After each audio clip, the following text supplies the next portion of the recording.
Welcome back to the currency markets then, and the rupee has gained today as exporters cash in dollars, and there you have it, 1% of gain coming in before the market shut today. But the rupee is set for a biggest monthly decline in last 4 months. It's down more than or around 4% for the month of March and is down 12% for this fiscal year.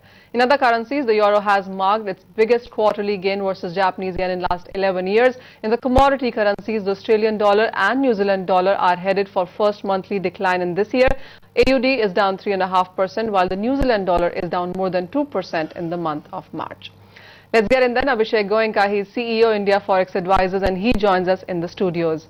Abhishek, hi. Let's start with the Indian rupee first. And today has seen 1% of gains coming in. But how do you see rupee opening up for the next quarter?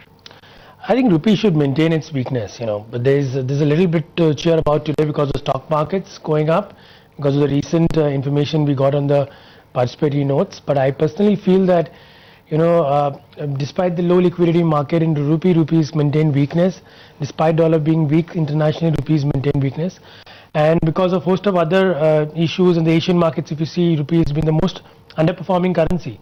So I personally feel the next quarter also rupee is going to maintain its weakness, probably in the range of 50.5 to 52.5. That should be the range for the next 3 months.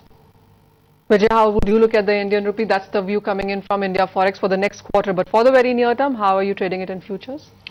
I think the April series will see ample amount of support, which I maintained even yesterday at 50.50. If the dollar comes to 50.5, I'm going long on the USD in the April series. I do feel a retest of probably 51.75 would be in order in the absolute near term within a week or so.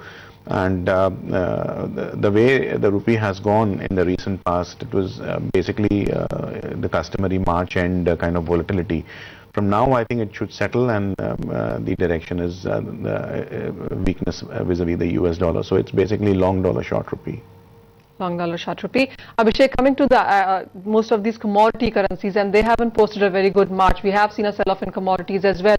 Would you say short Australian dollar, New Zealand dollar should be a strategy going forward as well? Of course, Manisha. I've been maintaining that that now the Chinese problems have even become more acute, and it's getting into the sentiment across the world. And I think Australian and New Zealand dollar is likely to get sold. I think Australian dollar we could see parity very soon.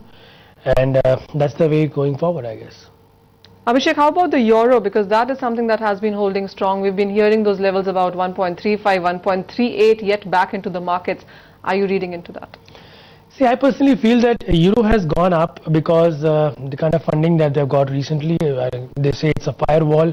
I personally say it's a firewall with a hole. So probably this is more of a short-term measure. And on a medium term, I think still the yields are very much high in some of the countries. And overall the sentiment is not too great, so maybe at 1.35 could be touched, but overall I think sell on every rally, euro. Abhishek, one quick word on the other Asian currencies as well. It hasn't been a good quarter for them as well as has been the case with rupee. Is there any pocket that you think could do better than the other? I personally feel Chinese yuan has been little weak in these days. I think it will start appreciating very soon. And overall Malaysian ringgit and peso and all that stuff would be maybe going up. But overall rupee is comparison to all these currencies would still maintain weakness. And Japanese yen, of course, if I talk about Japanese yen, I think we are heading towards an 85 and 90 in the next 3 to 4 months. All right. Thank you so much, Abhishek, for joining us. Thank you, Vijay, for coming by and giving us your strategies as well.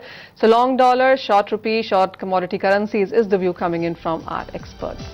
With that, it's wrap on hot commodities. Thank you so much for watching. Stay tuned for Rush Hour coming up next.